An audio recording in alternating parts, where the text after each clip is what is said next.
Before any step is taken in the world, it is first taken within. The direction of your life does not begin with the movement of the body. It begins with the stillness of the mind. Every decision, every action, every word you speak is the child of a thought. If your thoughts are clouded, your path will be unclear. If your thoughts are sharp, steady, and silent, then even in chaos you will walk with clarity. Many people wish to change their lives, but they begin by trying to change the outer layers, jobs, relationships, appearances, surroundings. They rearrange what can be seen, but they do not confront the roots of their own perception. And so the same problems return, the same suffering repeats, just in different forms. Without changing the soil of the mind, new seeds cannot grow. Without cleaning the lens, the same distorted image will appear again and again. The mind is not something you conquer in a day. It must be trained, not with force, but with presence. You begin by becoming aware. Not judging the thoughts, not fighting them, but simply seeing them arise. In that seeing, space is created, and in that space you realize you are not the thought, you are the awareness behind it. The more you practice this, the less control old patterns have over you. A distracted mind jumps like a monkey from branch to branch to branch, never resting, always reaching. But a still mind sees. It sees the root of desire. It sees the pull of fear. It sees how the past tries to shape the present and how the imagined future steals the peace of now. This seeing is not intellectual. It is experiential. It is cultivated through daily practice, through breath, movement, stillness, and observation. When you wake in the morning, before touching your phone, before remembering your name, take a moment to become aware. Where is your mind? What is the first thought that arises? Is it heavy? Is it hurried? Is it hard? Or is it silent? That moment contains truth, and if you ignore it, you begin your day unconsciously, letting the mind drag you through the same corridors it always has. But if you meet that moment with awareness, you plant a new seed, a seed of presence, and from presence everything else unfolds. This is why the ancient masters never rushed. They knew that even a single breath, taken with full awareness, holds more power than 1,000 actions done blindly. The mind is both a prison and a key. You can be trapped by your thoughts, or you can observe them and be free. To choose the second path requires discipline, patience, and humility, but it is the only path where true transformation begins. Most people think of discipline as something harsh, rules, restrictions, boundaries that take away joy or spontaneity, but this is a misunderstanding born from resistance. Discipline is not punishment. It is structure, is what gives shape to power. A river without banks becomes a flood. A mind without discipline becomes scattered, restless, weak. To live without discipline is to be at the mercy of every impulse, every distraction, every mood that arises. One moment you are focused, the next you are lost. You start something but never finish. You know what needs to be done, but you keep postponing.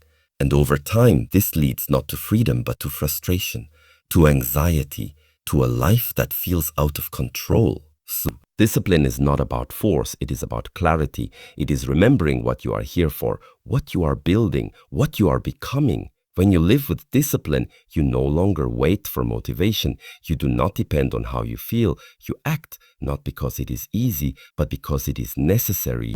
There is deep peace in this. There is power in becoming the kind of person who does what must be done, regardless of the weather in the mind.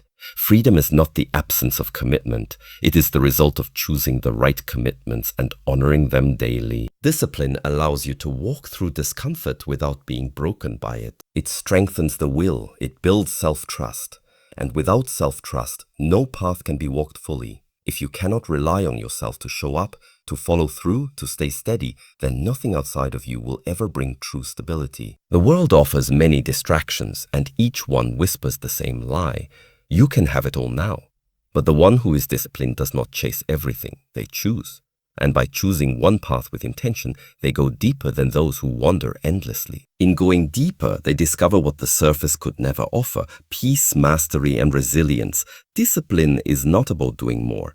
It is about doing what matters most consistently. It is learning to say no to noise so you can say yes to growth. It is waking up early, not because it is comfortable, but because it aligns with your purpose.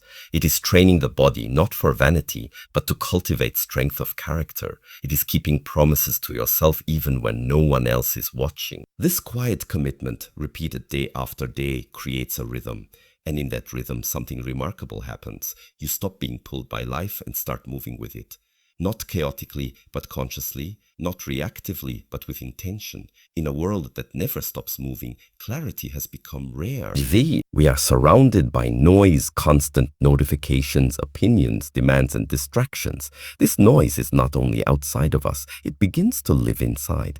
Our minds mirror the chaos we absorb, and without awareness, we begin to call it normal. But a mind in chaos cannot see clearly. It reacts, it rushes, it confuses movement with progress. Clarity is not something you find, it is something you create. It begins with space. When you remove what is unnecessary, what is essential reveals itself. This applies not only to your environment, but to your... A cluttered room can reflect a cluttered inner world. A crowded schedule can point to avoidance. When everything seems urgent, we forget what is important. Clarity means choosing what matters and allowing the rest to fall away. Stillness is not weakness, it is a tool. In stillness, the mind settles like muddy water left untouched. Slowly, what was murky becomes transparent. In that transparency, direction emerges. You begin to understand not just what to do, but why you are doing it. You are no longer driven by urgency or pressure. You move from understanding, not from panic. To develop clarity, you must observe. Step back from the rush and simply look. Ask yourself, what am I filling my time with? What thoughts repeat in my mind? What am I reacting to without question? These are not questions to answer quickly. They are questions to sit with. In the silence, answers will rise. Chaos thrives on constant motion. It pushes you to chase the next thing, to stay busy, to avoid discomfort. Clarity requires you to pause, to do less but with more presence. This is why a moment of conscious breath, taken fully, can shift your entire day. It interrupts the pattern of unconscious doing. It reminds you you are not here to rush, you are here to be awake. Many seek solutions outside themselves, hoping for change in the world to bring peace inside. But the opposite is true. Inner clarity changes how you see the world. It reveals that many of your battles were not with life itself, but with your own resistance, your own confusion. When the mind is clear, obstacles become challenges, not threats. Conversations become understanding, not conflict. You do not need more information. You need deeper attention. You do not need to control everything. You need to see clearly what is within your control and what is not. In a noisy world, clarity is a form of strength. It is not passive. It is precise. It allows you to move through life with purpose, rather than being pushed by the current of endless distraction. Pain is not something we seek, yet it visits everyone. It comes in many forms: loss, failure, rejection, injury, loneliness. It arrives without warning and often stays longer than we would like. But while most run from pain, few pause to understand it, and fewer still choose to learn from it. Yet pain, when faced with awareness, becomes one of the most honest teachers in life. Pain does not lie. It does not flatter or excuse. It reveals. It shows us where we are still attached, still resisting, still holding on to illusions. When the body aches, it tells us we have pushed too far or ignored its signals. When the heart breaks, it exposes the places we tied our worth to something outside of ourselves. When the mind is restless, it reflects the truths we have avoided. Pain has a way of cutting through what is false. There is no growth without some form of discomfort. Muscles are strengthened through strain. Character is shaped through adversity. Wisdom is earned through mistakes. The path of mastery, whether physical, mental, or spiritual, is lined with moments of difficulty. But it is in those moments when everything feels uncertain that the deepest transformation begins.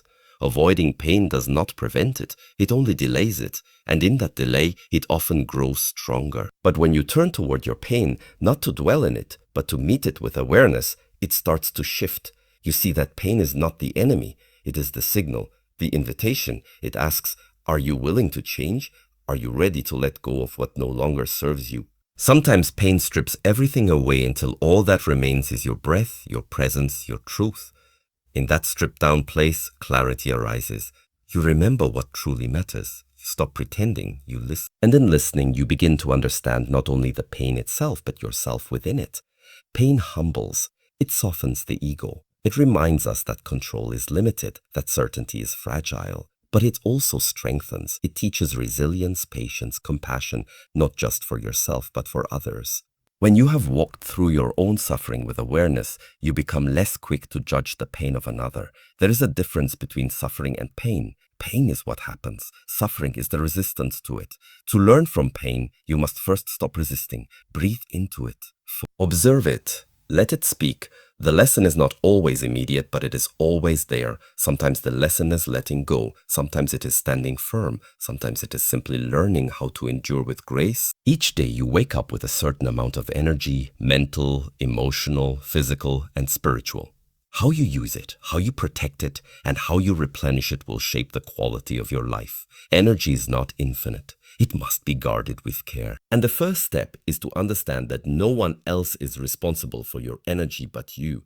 It is easy to blame the outside world, stressful people, noisy environments, constant demands, but pointing outward takes your power away. You cannot control everything around you. What you can control is what you give your attention to, where you choose to spend your time, and what you allow to enter your inner space. There are people who will lift you, and there are people who will drain you. Some conversations energize, others deplete. You must learn to notice this without judgment. Observe the effect things have on your system. What you watch, what you listen to, what you say yes to. Everything carries a frequency. Everything either nourishes your energy or consumes it. Responsibility means conscious choice. It means asking yourself throughout the day, is this worth my energy? Does this align with the direction I want to move in? Not everything that calls your attention deserves your presence. Not every invitation is worth accepting. Not every battle is yours to fight. Your habits also shape your energy.